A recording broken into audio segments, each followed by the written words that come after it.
I'd had a busy summer, productive but busy, and I felt I hadn't spent enough time on the water with my kayak and my stand-up paddleboard. It was mid-September, and although the days were still hot, the calendar said summer would be ending soon. So I packed up the yak, the board, a couple of bikes, and our travel trailer and set out for Lake Cumberland in Kentucky. My goal was a week on the water. The way things worked out, I got a bonus day and was on the water 8 consecutive days.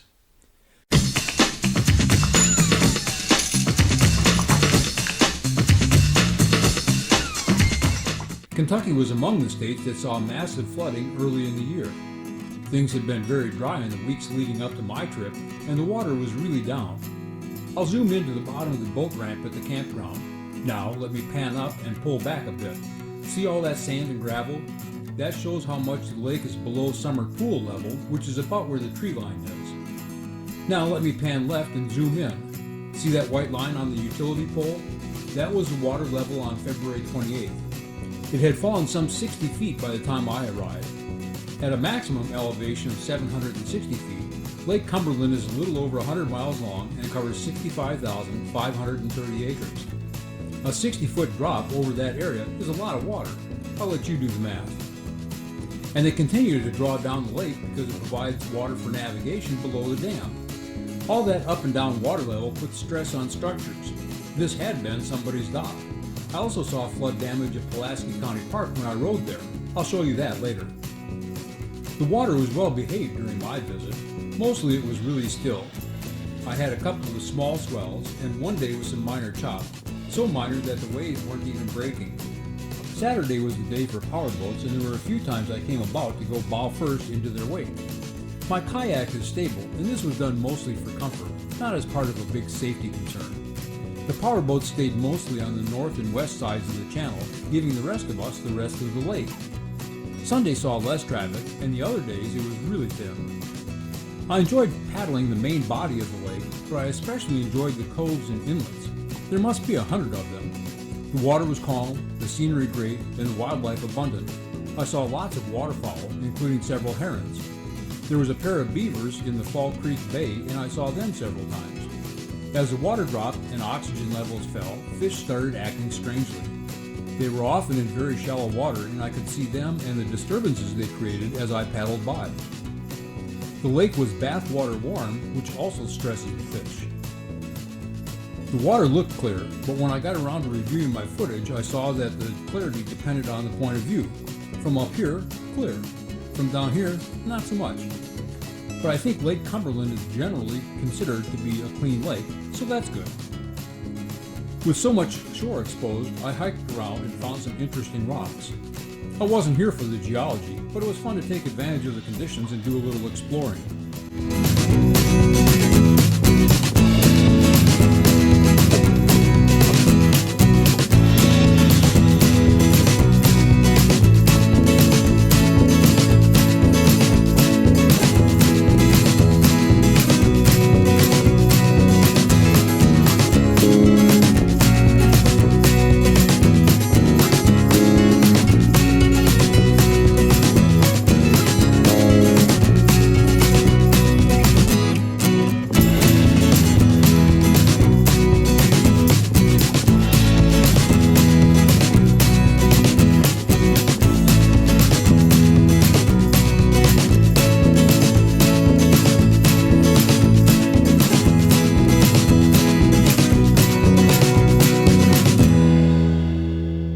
I stayed at Fall Creek Campground, an Army Corps of Engineers property.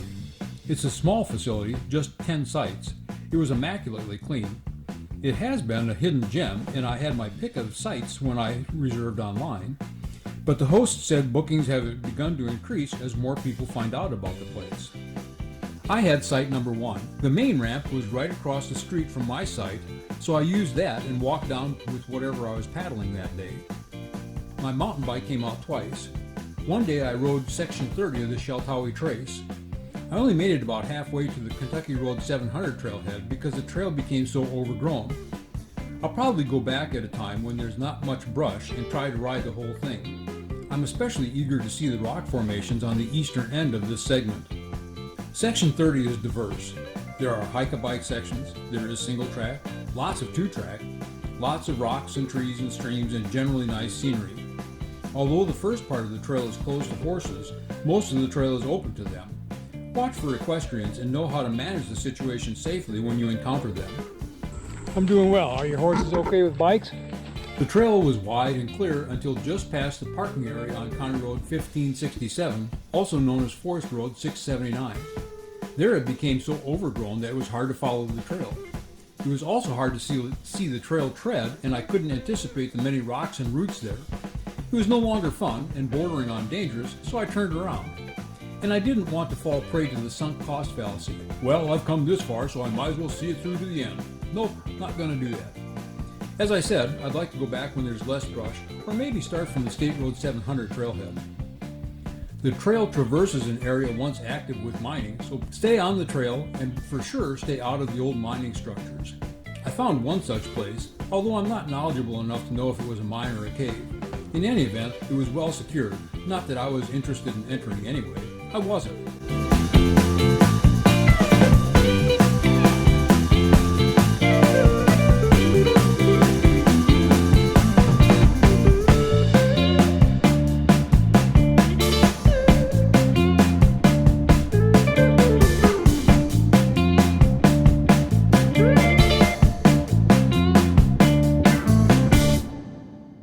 My second mountain bike ride was at Pulaski County Park.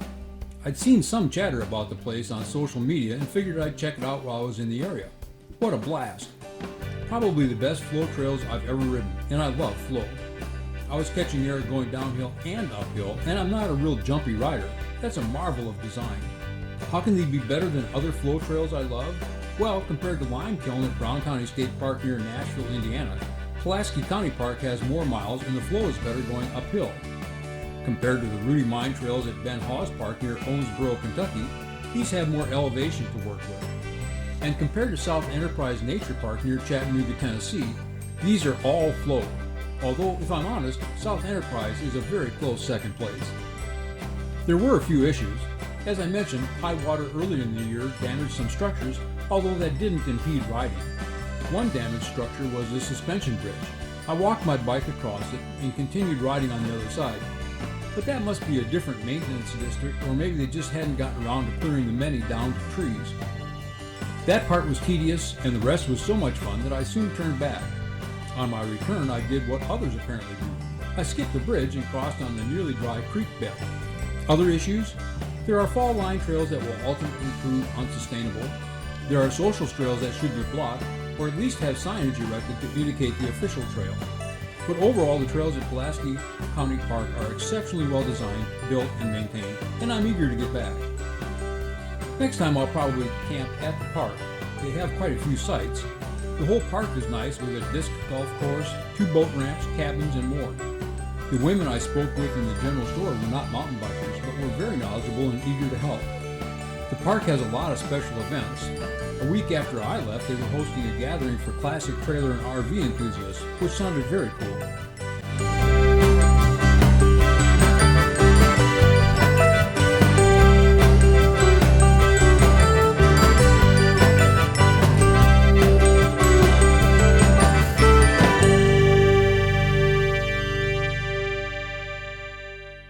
So this was a great trip. If all I'd done was get out on the water 7 days, I'd have been happy. But the bonus day on the water, the rides, the scenery, and especially the people made this trip far better than I could have ever imagined. I'll leave you with a few pictures of sunsets over Lake Cumberland. I'll see you next time.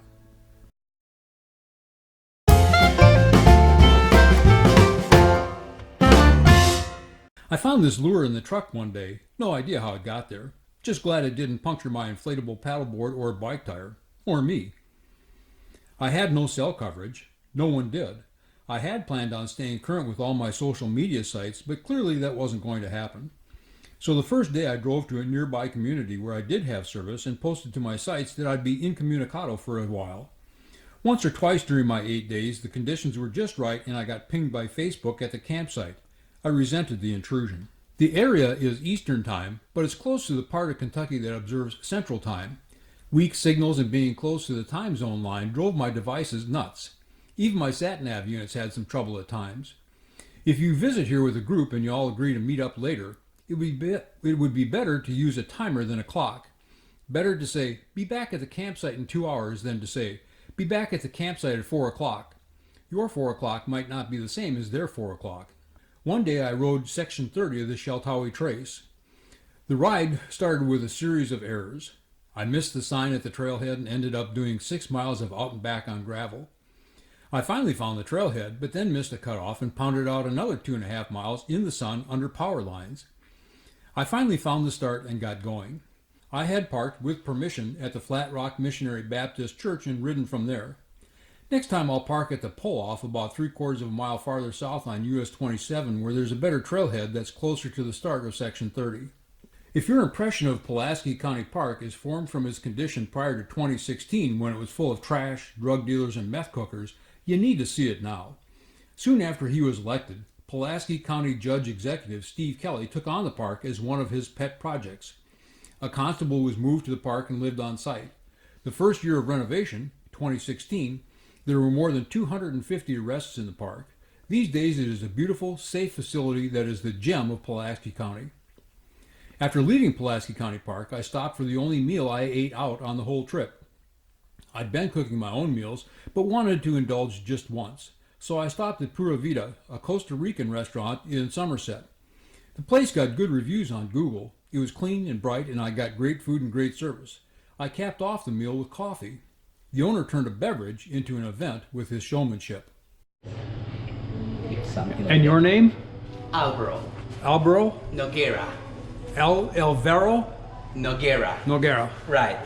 And you are from Costa Rica? Give me the privilege to share with you. Brazil, Colombia, and Costa Rica produce one of the most amazing coffee around to the world.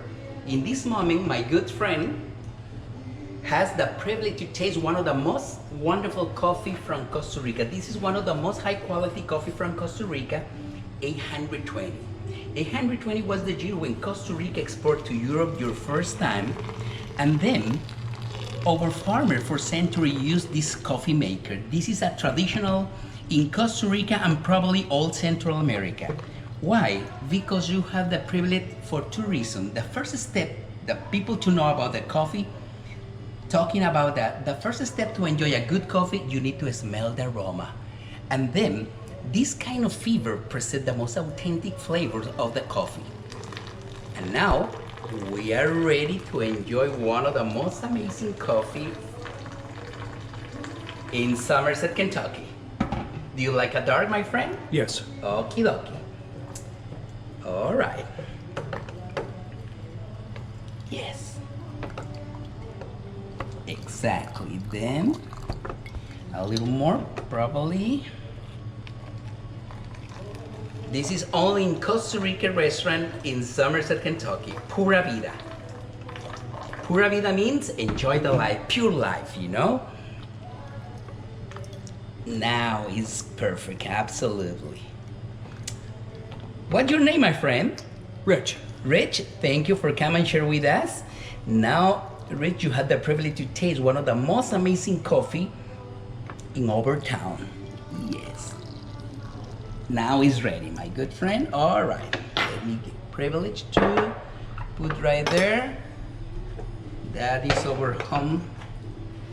Now is ready to enjoy. Woohoo! Good bubble, good coffee. Enjoy, Rich. Has Very a wonderful, good. absolutely. Thank you. That is yours. Oh, yes.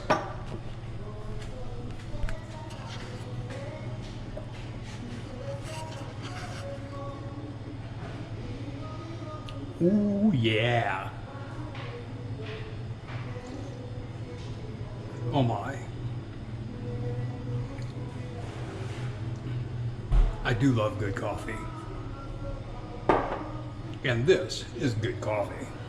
Although my first few days coincided with perfect conditions to see and photograph the moonbow at Cumberland Falls State Resort Park, I skipped that, partly because I'm big on doing things. I'm not big on seeing things. Eclipse? Nah.